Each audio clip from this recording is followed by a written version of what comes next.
এবার একজন আসামিও পার পাবেন না। সালমান শাহ হত্যা মামলায় যতজন আসামি রয়েছেন তাদের একজনও এবার পার পাবেন না। অবশেষে বড় রকমের অ্যাকশনে যাচ্ছে পুলিশ। আজকে সকালবেলা সারাদিনই অনেকের মাঝে হতাশা দেখেছি। অনেকেই ক্ষোভ প্রকাশ করে বলতেছিলেন মামলা হওয়ার পরেও আসামিরা কিভাবে এখনও আলো বাতাস গায়ে মেখে ঘুরে বেড়াচ্ছেন, তারা কিভাবে এখনও সোশ্যাল মিডিয়ায় কথা বলছেন, তাদেরকে ধরা হচ্ছে না কেন, তাদের আইনের আওতায় আনা হচ্ছে না কেন, তাদেরকে রিমান্ডে নিয়ে জিজ্ঞাসাবাদ করা হচ্ছে না কেন।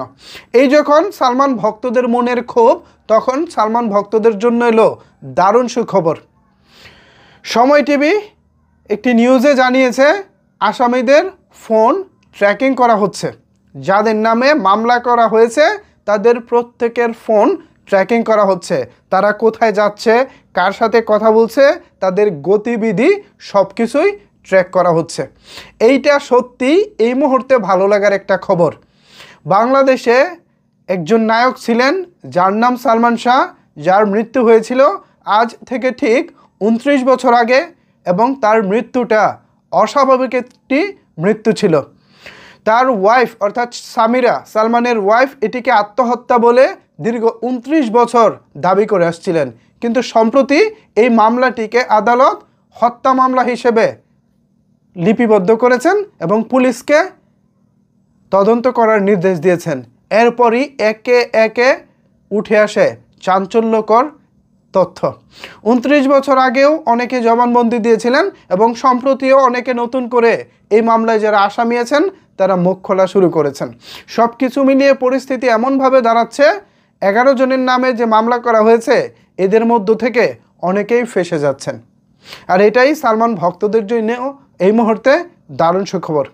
সত্যি ব্যাপারটা অনেক আনন্দের, অনেক ভালো লাগার।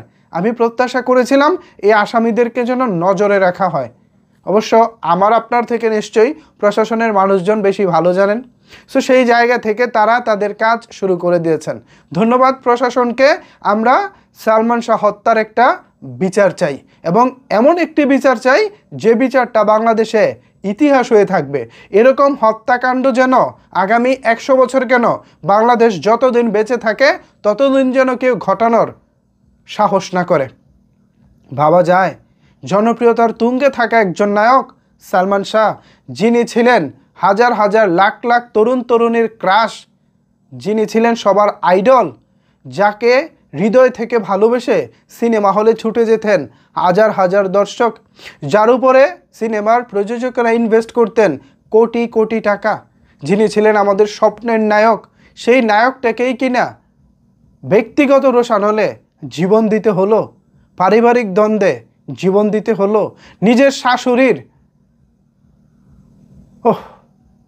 12 লাখ টাকার বিনিময়ে কিলার ভাড়া করে হত্যা করলেন। মানে জাস্ট কষ্ট ছাড়া আর কিছুই নাই।